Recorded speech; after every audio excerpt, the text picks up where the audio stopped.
tayo pong lahat ay may Christmas break. Pero alalahanin po natin, ang COVID ay walang Christmas break, kaya sundin pa rin po natin ang lahat po ng health protocol na ipinatutupad ng ating pamahalaan. Sa gitna po ng pandemya, mahalaga pa rin po ang Kapaskuhan, basta't ang pamilya ay laging magkakasama. Muli, bumabati po ang inyo pong lingkod, Vice Mayor Justin Colago, ng isa pong maligayang Pasko at manigong sama-samang bagong taon.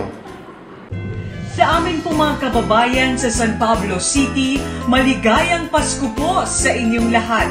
Bagamat dumaan tayo sa isang masakit at mapait na pagkakataon sa ating buhay ngayon dahil sa pagsabog ng bulkan, sa bagyo at sa paglaban natin sa pandemya ng COVID-19, sa kabila po nito, nanatili tayong matatag, nagkapit-bisig at nagtulungan para malampasan natin ang pandemyang ito.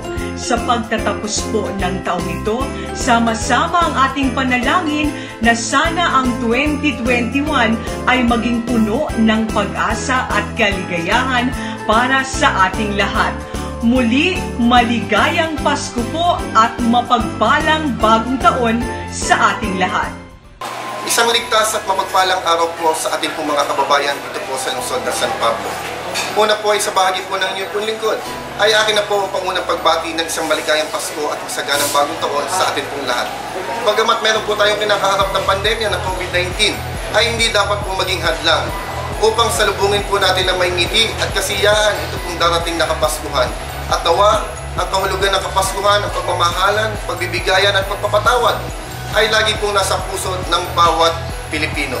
Muli po sa inyo po lahat, isang maligayang Pasko, masaganang bagong taon at mabuhay po ang minamahal po nating lungsod ng San Pablo.